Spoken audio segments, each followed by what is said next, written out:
Thank you, Senator Hassan. Well, thank you, Mr. Chair and Ranking Member, for this hearing. Welcome, Mr. Greer, and congratulations on your nomination, and to you and your family as well. Before we dive into trade issues, I want to ask you a really simple question in light of recent events. If directed by the President of the United States to take action that would break the law, would you follow the law or follow the President's directive? I can't imagine the President asking me to break the law, and I never would do it. And if he directs you to do something that would break the law, you will stand by the law or stand with the President? I will always stand by the law, and the President will too. Thank you. We will differ on the last point, but we will certainly hold you to that commitment. Over the weekend, President Trump announced tariffs on all products imported from Canada, which he has since delayed but will go into effect in a few weeks. About 80% of New England's fuel supply comes from Canada. Before the President delayed the tariffs to next month, some home heating oil customers in New Hampshire were notified that they would have to pay a 10% surcharge, the proposed amount of the tariff, on their home heating oil bills. That would add over $100 to the cost of filling a 275-gallon tank with home heating oil. The President's tariffs on imports from Canada would also drive up many other prices in New Hampshire, given that Canada is New Hampshire's largest trading partner. So, Mr. Greer, if confirmed, how would you track the impact of the President's tariffs on New Hampshire's families and small businesses, and what actions would you take to address increased prices caused by these tariffs?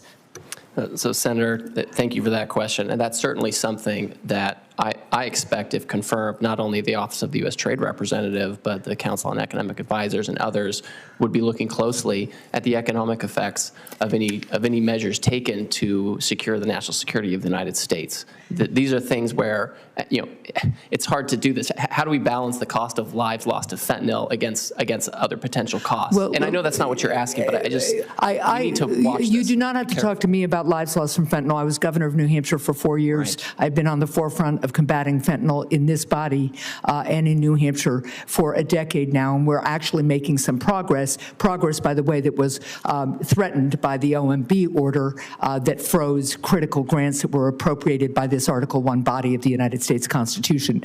But look, what I have heard from my customers, some of whom voted for Mr. Trump because he promised them their essential costs would come down, they are getting this document from Irving Oil Company that is telling them that their home heating oil expense will go up by the amount of the tariff. And when we talked in my office, you said you didn't expect that to happen. Well, it is happening. At the same time, by the way, the OMB order threatened home heating assistance to people. It was minus 20 degrees in Berlin, New Hampshire on Sunday.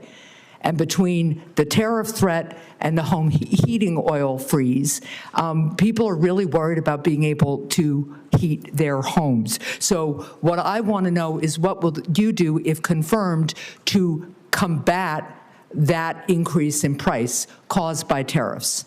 Well, first of all, I think it's important to note that when the President put out those executive orders related to tariffs on potential tariffs on Canada and Mexico, they were for 25%, but there was, explicitly they said it would just be 10% on energy.